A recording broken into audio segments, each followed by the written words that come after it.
If everything feels like it's falling apart, can you still show up and lead anyway? Welcome to the Doing What You Know podcast. I'm Ray Thigpen. This show is about closing the gap between knowing what to do and actually doing it. Through real conversations, lived experience, and practical insight, we focus on mindset, growth, and becoming who you were created to be. Let's get into it. Welcome to episode 16 of the Doing What You Know podcast. I'm your host, Ray Thigpen. Today I'm joined by Sarah. She's the owner of Phoenix Consulting, and Sarah helps leaders and organizations navigate through tough seasons and come out stronger on the other side. She has a background in HR, leadership, and an MBA, and she blends real-world experience with strategy to guide people through challenges. We're talking about resilience, survival mode, and what it really takes to keep showing up when things get hard. With that, Sarah, welcome to the show. Hello, thank you for having me. So, thanks for coming on. All the way up in Alaska. I know you're the only guest I've had from Alaska so far. Tell me a little bit about your background, your history, Sarah, and what's brought you to where you are now. Full disclosure, was a very young mom. And unfortunately, right off the bat at 3 months old, we were told by doctors in Alaska that, hey, your kid's got something. She had like a weird lump on her head. And they're like, we don't have doctors here. Because at that point, the only neurologist that dealt with pediatrics was part-time Hawaii and part-time Alaska. We just don't have doctors up here anyways. And this was almost 20 years ago. So we packed up, we moved down to Olympia, Seattle area where most of my family was from, and went to Children's and went through just tons of battery of tests, which every parent dreads anyways. And ended up with a doctor there that later on came back into our lives and went through all these tests. And he's like, no big deal. It's calcium deposit. It'll disperse. You're fine. So we had uprooted for everything, which was a great response. But then 8 years later, I got the phone call from school. If something's wrong with your kids, EMS is on the way. Get here now. And let me tell you, as a parent, you have not lived until you have assisted paramedics in intubating your own child. She had an 1.5 hour long grand mal before we got it stopped. That led to more seizures, more doctors, and back up to Children's Hospital. And unfortunately, what had been diagnosed as ADHD behavior had actually been seizure activity her entire life. Wow. Led into, at that point, I owned my own barn. I've been a professional trainer for 15 years for horses, and led to, okay, this is all I can do because it allows me the flexibility. And I was like, well, what else am I going to do besides go back to school? I had an associate's, had been working on a bachelor's when she got sick. I finished that in HR. She kept getting sicker. The seizures kept getting worse. And we were pretty much living at Children's. So I decided to do something with that time that I was stuck in a tiny little room with a teenager at that point, and dive into school. So I did a bachelor's in HR, and then I went, why not? Let's go for a master's. Got a master's in leadership. And then I looked at it and went, it's 8 classes. I'll get my MBA too, because it's 8 classes. Why not? But during that time, I built my own business and got very sucked into the leadership and development piece, which tied in with the horse training piece because you're dealing with humans. Mm-hmm. And so through that entire time, I had a pretty thriving business. And then in 2019, we did brain surgery on my daughter. We took her from 280 seizures a day to 0, which was amazing. 6 months later, my mom ended up passing away. And so we made the decision to move back up to Alaska. We got clearance from the doctor. Everything was great. February 2020, we drove up the Alcan and moved back up to Alaska. And then, of course, COVID hit. So what else are you going to do besides kind of do more diving into things? So I spent time reading books, trying to figure out what I was going to do. Watched all kinds of businesses struggle. They had no idea what to do. Finally ended up landing a job as COVID kind of calmed down, as an executive assistant at a corporation in Anchorage. They went, "Ooh, you have HR background." And I'm like, "Uh-huh." And that morphed very quickly into HR management and grew from there. And I had helped on and off with a number of nonprofits that I had served on boards with fixing things and leadership development. There was a big shift in that corporation. I was like, I'm done with this. I'm just going to start my own company and help organizations. Might as well do what I like. And so that led me to the role that I'm currently sitting in Homer, Alaska.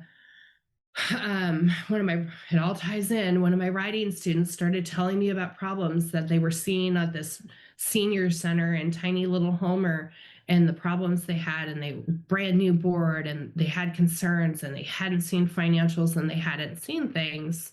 So about 18 months ago, I came down and was like, you guys need some help. Drove down from the valley, which is about 6 hour drive from here, where I was based out of, just north of Anchorage, and went, let's look at what you need. And their executive director had suddenly passed away that March, and their finance director was also acting as interim director, which we all know that takes away checks and balances. And the first thing they said was, we haven't seen financials in years. And I went, what? Yeah, we don't have financials. What do you have? Nothing. How long has the new board been sitting? For 2 months. Okay, we need financials. And they're like, we know we need money. They're hemorrhaging 30 grand a month. Hmm. Okay, let's work on some grants. So I was going to start that. I was like, let's help you. Let's find you a new director. I'm going to help you find somebody. And I couldn't get information. And I'm like, sounds like your current interim/finance director is way overburdened. Let me step in, contracted interim director, and let's get things going. State of Alaska has a weird thing. Our fingerprints expire. Who knew? So mine had expired 3 days before with the Department of Health. So I couldn't come down. I'm like, this is a racket. My fingers did not change in 3 years, but right. money, Fingers. some more money. And so we do that. And so for 2 weeks, I can't be on site, and I'm asking for things, and I'm getting the runaround, and my little spidey senses are going, something's wrong. Something's wrong. The board's like, oh, she's just overwhelmed. I'm like, stop making excuses. And so I finally get down here, kind of get a tour of the place, and I'm seeing things, and I'm getting a little concerned what I signed on for. And the second day we sit down and we have a meeting with her, with the board president sitting next to me, and we go, hey, we're going to hand the reins over. You're going to do this. Now, the entire time, she finally realized this is actually happening. Once she realizes that, she gave her 2-week notice, or her monthly notice, 2 hours after finding out I'm stepping into this role. So another huge red flag. And we sit down, we have a nice conversation, and I ask about, where are we with our taxes? It's November. We should have stuff like getting our 990s. And she's like, yeah, it's with CPAs. No big deal. Everything goes pretty smooth. She's all hunky-dory. And then the board president had to leave. And she turns to me and she goes, were you asking about payroll taxes? And I cringe, and I'm going, why are we asking about payroll taxes? This is not how I want this to go. And she goes, can you get us a reprieve like Karen did? What reprieve from payroll taxes? Like, what are you talking about? And so kind of leads into, well, we got a reprieve because we were having cash flow problems, so we didn't have to pay. And I went completely white and just went, oh, crud. Did I do something wrong? I'm like, just leave. Went, pay stubs, and uncovered that we had been deducting payroll taxes and not paying them. And I was like, oh boy. So we called an emergency meeting. I started diving into things, got a hold of the attorney, came to find out we were 18 months of non-reporting and non-paying, and the funds had been spent. Like, this is day 2 of uncovering things. So we start diving into more things. I finally get more access, and I'm finding more and more red flags. and led to almost $1 million in payroll fraud, unpaid mortgages totaling of over, well, close to $200,000 back due. One of those mortgages was 25 grand a month. So you can do math. I mean, 6 months behind on that plus interest. And then 2 weeks into it, my stack of unpaid bills for the center was about 6 inches thick and about $600,000. Week two also brought the electric company, the gas company, and the water and sewer companies to come to shut down our utilities for non-payment. So this is all in week two, like 2 weeks. It's like the storm of the century to walk into. We had to go through and announce to everybody what the situation was. This facility had, unbeknownst to me, nobody warned me that there had been picketing a couple of years before and made news because she wasn't doing things. It was the perfect storm. So now we're 18 months into this. We negotiated our IRS payment. I got all of our penalties forgiven. So it almost saved us about $1 million. Negotiated all this stuff. Part of that was I now have FBI friends and criminal investigation division agents that are my friends. And this has led to uncovering of lots of grant fraud and embezzlement and other issues that are now being pursued by the federal government. So lots of things. All the while, Homer is known as a drinking town with a fishing problem. Mm. And the community is like, why isn't it fixed? So it takes a lot. And I will admit, I've had my bad days. So I've called the board and gone, I'm done. I am so done being attacked and persecuted. And I have even gone to the store and been followed around being yelled at that I'm not at the center helping my staff and I'm here like not working. I'm like, yeah, back off, trying to fix it. But we just, I mean, it's April 2026. We just got our FY24 financials done. Because when I went to pull that data out of this archaic, horrible accounting software, and I called for help to the helpline, they're like, so you want your checks and your payroll? I'm like, no, I want all of the records. I'm like, that's all that's in there for FY24. Then I find out, because I hadn't been told, that for 3 straight days after the past executive director passed away, there was a shred truck here, which explained why I couldn't find records. Mm-hmm. So we rebuilt FY23 to get good starting numbers for FY24 based off of actual bills and bank statements. Then we rebuilt FY24 while still working in FY25 and now are completely caught up with that and fixed our ridiculous chart of accounts. That was almost 600 lines to get that all down. So yeah. That's amazing. Talk about dealing with overwhelm. Wow. I have cried. I have been so upset. And when we started doing this, I pulled in every contact I had. I'm like, I need a forensic auditor. I need attorneys. I need an accountant that I can trust. I have a business partner that I work with Phoenix Consulting, and called her and I'm like, hey, your forensic auditor buddy, make a call. I need him to take, because there's only 2 forensic auditors in the state of Alaska, and one was tied up with the school district up in Fairbanks. And so she made a call. Tim called us from Mexico because he was with a client down there. And he's like, yeah, let's start working on this and get Brenna looking on stuff. So it's kind of just calling on those friendships to deal with this. But I have cried and I have been so frustrated, and we couldn't figure out if we were looking at somebody who's a mastermind on covering this up and hiding everything, or were they just so not educated and managed to pull this all off. We don't know which one we're working with, or which would be worse.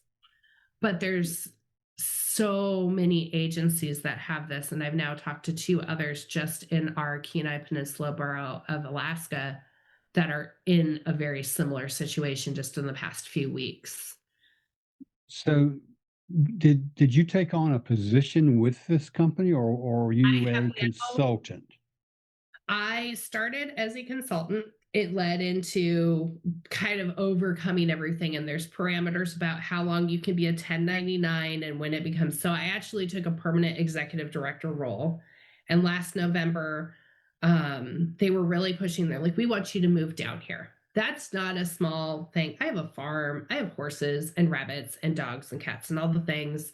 I'm like, that's not a small ask for you to put me on a month to month contract. So we signed a 5-year agreement. Like, it's going to take us 5 years if we can pull off saving this place to get it on solid grounds. And they're like, so then it's negotiable. I'm like, no, after 5 years, I'm done. You should not have an executive director stay in a role longer than 5 to 6 years, because then everybody gets too complacent. It becomes their organization versus somebody else's. Mm, But you're not going to find somebody to walk in and keep doing this. right. Nobody's walking into this mess. And we need to get it back to where it's like on solid ground.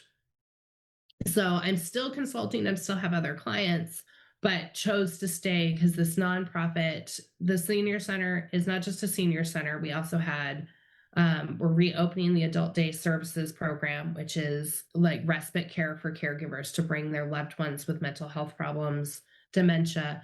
We have a 40-bed assisted living facility. We also have 80 or so apartments for senior living here as well. Like, we are not just a senior center. If it goes down, all of these seniors have nowhere to live. There aren't Mm, very many options in Alaska anyways. Everyone has huge wait lists because there's nowhere to put anybody.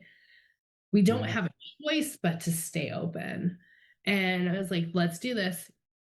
Got moved down here. We actually are moving on to our property that we bought in just a few days because our lease is up and it's summer housing issues. So we will be on our property regardless. But we uprooted everything and came down here. So yeah, we're trying because the center can't not survive. Luckily, through some negotiations, at one point our bank accounts were wiped. That was really great. My gut said, check the bank accounts on a Sunday night.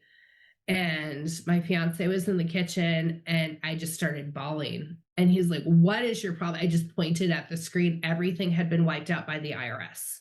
Our Mm. account were at zero across the board. And like, it's payroll week. Like, and so called the board and I'm like, we need to meet in the morning. And like, I will get in the car and drive down as soon as we are off that meeting, but I need you to call everybody, and by the grace of God, Senator Sullivan and Senator Murkowski stepped up and helped and went to bat and got the IRS to give us back our money before payroll had to be run that week. Mm, We're in negotiations, but we hadn't finalized anything. So I was able to pay everybody. It was really rough. Happened to be a board meeting week, and like explaining that, I broke down in tears in front of like 80 people, just going, I don't know what to tell you. We have no money. And so we've definitely been through the ringer. And unfortunately, or fortunately, I guess as a consultant, I should be happy for work. However, this is every nonprofit in the world is now calling me going, hey, we found this. What did you go through? We have no money to pay you, but what was your experience? And I'm like, I will tell you first steps you need to do. I'm not going to bail you out and help you without compensation, but I'll tell you where your first steps are. And here's your referrals to attorneys in your area who are going to help you. But please don't take on the IRS without an attorney to help you mm. understand that. Yeah, nobody wants to take on the IRS. So No, what drives somebody to take on a challenge? I mean, this isn't just your everyday challenge. This is something that's so monumental that most people, when they walked in that door, they're just going to be saying, "No, no, not me. Go find somebody else." So, what drives somebody to actually take on a task like this? I think part of it is just one of my stress coping mechanisms, which is completely not healthy, and any therapist I've ever talked to will tell me that. is I dive into work, and like work is how I cope, which is how I coped with everything with my kid too. Mm. And so part of that is that. The other part is my grandmother actually passed away 2 weeks before I started this job. And she had been very supportive, one of the few family members that were supportive of me, like, stop working for anybody else and start my own job and do, all of those fun things. She's like, that's not easy, but you're going to do it. And I kind of told her a little bit about what I was hearing. She's like, you can help them. So then for her to pass away 2 weeks before this, I'm like, okay, Grammy said, this is what you're supposed to do. And there are times I'm like, yeah, old lady, somehow I feel like you are like laughing and pointing with mom at me, going, ha ha ha, look what you're trying to deal with. But Mhm. I do try to push through it. The other thing is you can't. I grew up with, I grew up in the Moose Lodge and the Elks Lodge. I'm the youngest by like 20 years. My dad technically was a senior when I was like 7 years old. I grew up around this, and it hurts to know that one, people could be this horrible to do this to seniors. Mhm. My daughter has a lot of special needs, so I'm very in tune to the mental health piece of things. And so to see those services, we already struggle. We don't have funding, we don't have resources. And it's Alaska, we definitely don't have resources like other places. So if I'm not going to fight for it, this place would shut down. Mhm. And I think that's what keeps me going. Like, it's not just me. This isn't corporate, this is nonprofit work. Right. And when we do interviews and stuff, I start everything with welcome to nonprofit world. Thank you for volunteering your time, because you will never be paid what you're worth, because there isn't funding for a nonprofit. This is feel good work. Yeah. Yeah. You definitely have to have a passion for what you're doing. Yeah. To try, and I guess that passion would be one of the driving forces to keep you doing what you do every day. It's the only thing that really keeps you going, because if I don't keep going, and the board has reminded me when I've met with board members that are very supportive, and they're like, yeah, what are we supposed to do if you leave? Nobody is going to walk in here with 2 master's degrees in business, HR experience, have the connections you do to get the attorneys on board and keep everything going. You worked in hospice, you were a caregiver, you have the experience on that side too. We're not going to find somebody to walk in here and do that. Mhm. What are we going to do? I'm like, yeah, you're definitely not going to find somebody in Homer to do that who's not know what they're walking into. Like, you kind of have to blindside somebody Mhm. to get them to walk into this mess. And I don't want to set that up. I want to see something that I can hand off and have a plan for them and Abs be like, here, you're on good solid terms. Bye. Right. Yeah. Yeah, definitely. It's always, and that's gonna give you that feeling of that satisfied feeling of leaving something better than you found it, Yeah. obviously. Nobody knows what you've been through like you know what you've been through, and you don't want anybody else to ever have to go through that. So that sense of getting everything organized, helping people do the things that they need to be doing to get things running smoothly, that's there's like no monetary value you can put on something like that. Yes, you want to be compensated for what you're doing, but that sense of self-worth and helping other people, just you can't put a value on that. And it's really funny, because that's like probably the first question most business professionals ask. Well, are you compensated well enough for this? I'm like, oh, hell no. Yeah. That's not why I'm here. Like, am I paid well, especially in Homer, especially in nonprofit? Yes. Am I paid at the top of executive director levels for the state? No. I am paid more than the median, but I also know how many hours and the level of work that I'm having to do. It far exceeds what a normal executive director is doing. You don't put together huge packets for the IRS and the FBI and have texting relationships with FBI agents typically. I do. Right. I don't know if I should be proud of that or not, but hey, we're buddies. Yeah. Uh, so it's interesting, and kind of my goal with Phoenix Consulting has been to help businesses in trouble like this. Wasn't quite ready for this to be one of my first major clients to be at this level. My fiance jokingly calls me Aaron Brockovich now, and he's like, I'm like, no, that's not even funny. I can see that. For. This isn't what I signed up for. But I'm hoping, like, my focus is Pacific Northwest area, and helping form leaders and help boards kind of figure this out. I just partnered with a program called Become Unmistakable. They have an awesome leadership program that looks not at the textbook leadership training. It's brain science is how they formulated it, and they created a program. It's called UMAP, and it's an online program that you use in your body. It's kind of like performance reviews, but not your. We all have the Paycom, the ADP, checks 1 to 0. What did you get on your score? Like, did you do it?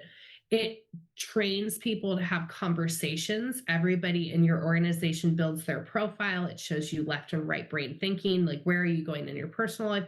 It's a very complex program to train your managers to have conversations with your staff. And I've actually been affiliated with them now for quite a few months. We're implementing it here at the senior center, but I can take those trainings. They have just the basic UMAP training, but they have a deep um, manager training that goes for 3 to 4 days, that you bring everybody together. You learn about brain science. You learn how to formulate those conversations, look in between the lines, and use actual science to better coach and build those relationships. And it's been shown about an 80 to 85% reduction in the first year of turnover. Nice. Yeah, that industry, the turnover is horrendous. Anyway, I know my previous wife, she passed 12 years ago. She had early onset Alzheimer's, so I'm kind of familiar on the inside, as a customer, if you will, Yeah. of the industry. And yeah, that's just a very trying industry. And it's tough because it is somewhere where you get very connected, but you still need to keep professionalism. And one thing that I've always promoted, which has ticked off a few employers in my HR time, is where are these people going to look? You're not going to keep them motivated if they don't have a goal. The UMAP very much looks at where do you want to be, and orchestrates those conversations of there might not be a spot for you to advance here, but let's see how we can help you here to get to your goals in 5 or 10 years, even if it's not here with Hmm. us, because then their time with you is going to be so much better, and they're going to Right. try harder to get all of those skills that they want. So that's a key thing. And in healthcare industry especially, there's only so many levels you can go. You're either going to stay a caregiver, or you're going to go get your CNA and then go for your RA license or your RN, or you're going to shift gears and go into management for it. Those are kind of your paths. Right. Well, in the profit world, there's not a lot to go up. And even if you take this training to like a finance group, where are you going to get? Like, you can stay in this one little lane, or you could look at how to build your skills to advance up and get your CPA license or whatever else. There's so many Mm. ways to do it. But I like to think outside of the box with a lot of things. You have to get creative, and you have to take everybody's situation and figure out how to make it work. And that's where the consulting for Phoenix Consulting has kind of come in, is let's look at everybody's individual problems. First question, everybody is, well, what are your rates? And I go, what's your budget look like? Like, let's look at your situation. Let's be realistic. Where can we split work levels? Let's make this work for both of us, but you need help. So I'm not going to leave you stranded. But how Mm. much help, and how much I can just like coach you versus doing for you. And we totally customize those programs. Right. Yeah, coaching them is so important, because you want to leave them in the situation where they can do for themselves and they don't need to Yeah. rely on somebody else. And I can see that in your current role with the senior center, not wanting to be the not that you don't want to be the executive director beyond the 5-year period, but it's not, you don't want to leave them in a position where they have to rely on you. They should be self-sufficient. There Um, should be, there's, I was like, where's your policies and procedure? What?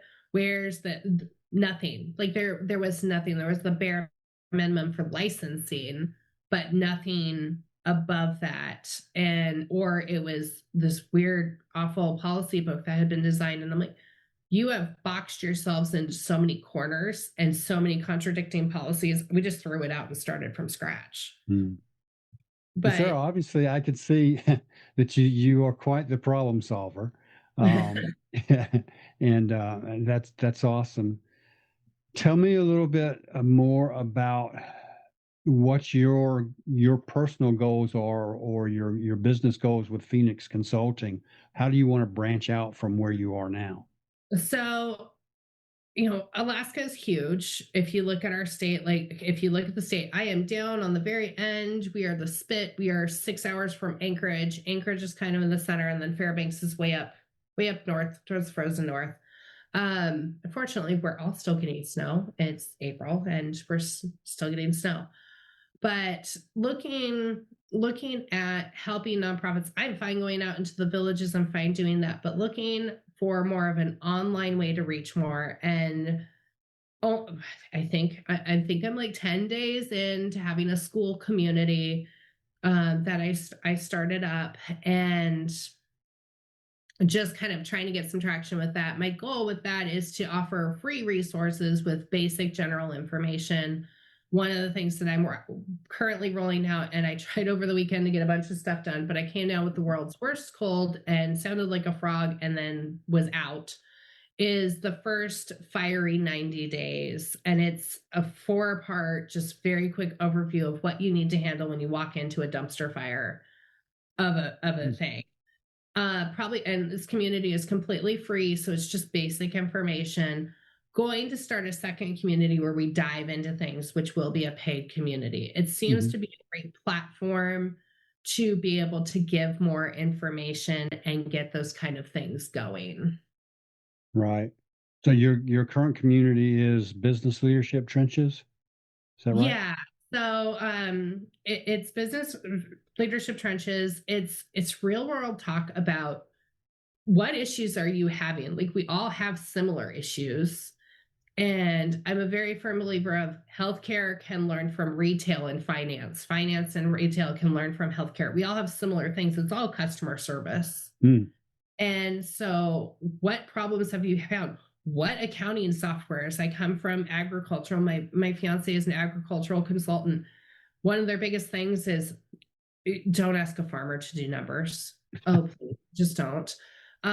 So QuickBooks probably isn't for them. Well, I found Ambrook, which is another bookkeeping software designed by a cattle farmer there you who go. partnered with others to do like the finance part, but it makes more sense. So finding those solutions in this in business leadership trenches, it's just kind of throwing out scenarios. Let's talk through them. You might figure something out, offering some different things. I just presented last week at the Alaska State SHRM HR conference and did one on caregivers and what it's like to be a caregiver and work full time, and both of those hats that looking at from an HR perspective, as well as what is it like to be a caregiver coming into an interview knowing you've got a special needs kid at home or a loved one with dementia, and how scary is it to be like I might need flexibility, and doing that hidden calculation of do I be honest and hope to get the job, or do I not and then hope I can make it work later. Mm, And kind of looked at both of those sides. So I kind of modified it a little bit because obviously it's recorded and we can't do share our stories, but popped that on there too, and looking at doing basic things like how do you read a general ledger? How do you look at a balance sheet? How do you do those? Add some board training stuff. Look at things from an executive director level. How do you handle things? Because we all want to be friends with our staff, but there has to be that level of separation as well. Mm-hmm. And what do you do to wear that leadership hat, but then also have the friend hat, but then have the HR hat, and then have, you have to cut budgets, you have to fire people, you have to do things. So working on figuring out what people kind of want. And my goal is to have basic trainings that are in this free community, and some of the more advanced trainings that will go into a different community where it's a monthly subscription on school.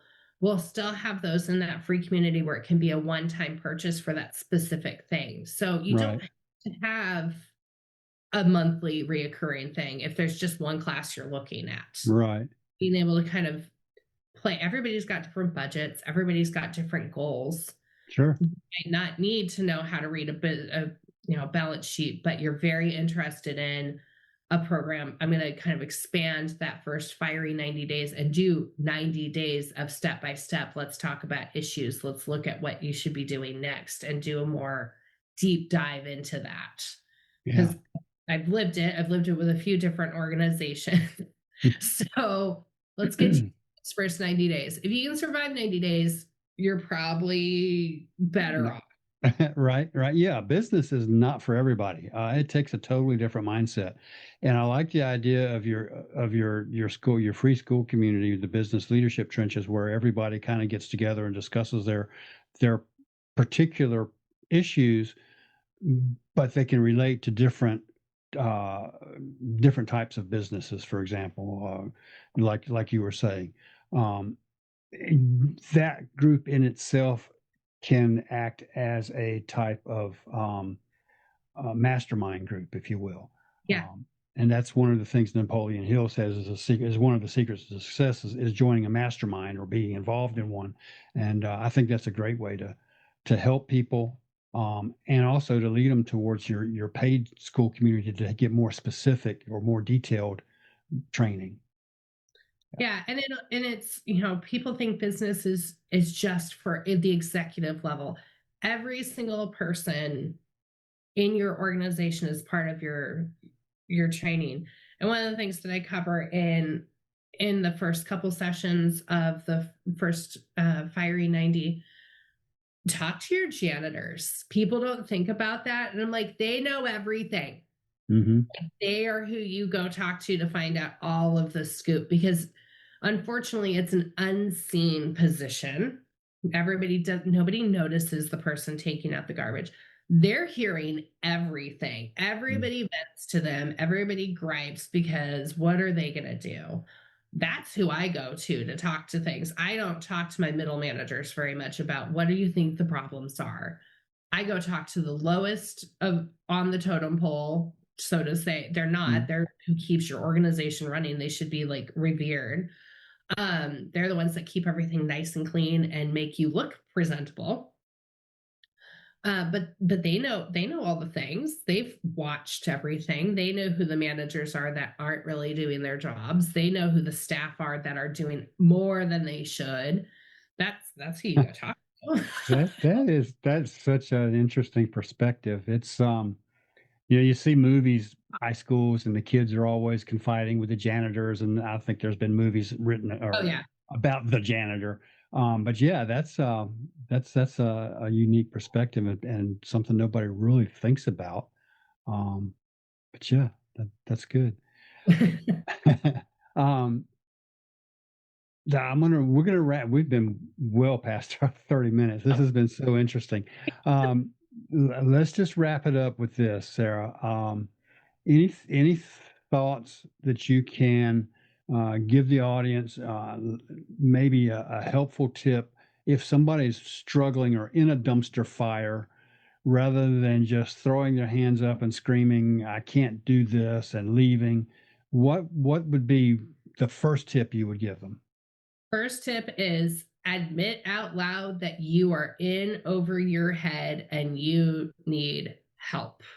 That is everybody wants to take it on themselves. I am just as guilty. Let me tell you, horse people, we are the worst people ever. We're like, we're fine, we can do it. Your leg's falling off. It's fine. I'm gonna get back on the horse. It's fine. We'll deal with it later. We take on too much. And Ask for help. It's okay. Go to your bosses, go to your support team. If you're the executive, walk in and ask your executive team and go, look, I'm struggling. We need to find help. That's Don't awesome. don't feel bad about it. Yes, you might have been brought in to fix the problem. It doesn't Being assigned to fix a problem doesn't mean you are the only one who can fix the problem. It means you need to call in resources. Like 100%. my day too, I was like, I don't trust your attorney. One, I've seen his work. No. And he sent an email to me to introduce himself. And then I emailed back, thanks for introducing. I'll be in contact. And then 2 minutes later, I got a bill for 25 minutes. I was like, not using him. Uh, All and right. I made those calls. I called my friend who's a co-trainer with me and also a business associate in accounting. And I'm like, I need your help. I got to make sense of this. Call your friends, called the attorneys, called other friends going, I need your expertise in fundraising to do an event to get this going. I called contacts down in California. I'm like, hey, got a PR person I can talk to because I'm going to need one. Do that. It doesn't mean it has to all be on your shoulders. Great. That is a great tip, that ask for help.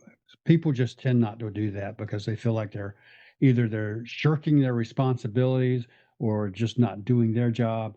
But if you're here to help an organization and you need help, then that's really your responsibility, is to find that help. And most people like giving help. So if you ask in most cases for help, most people are going to be more than happy to help you.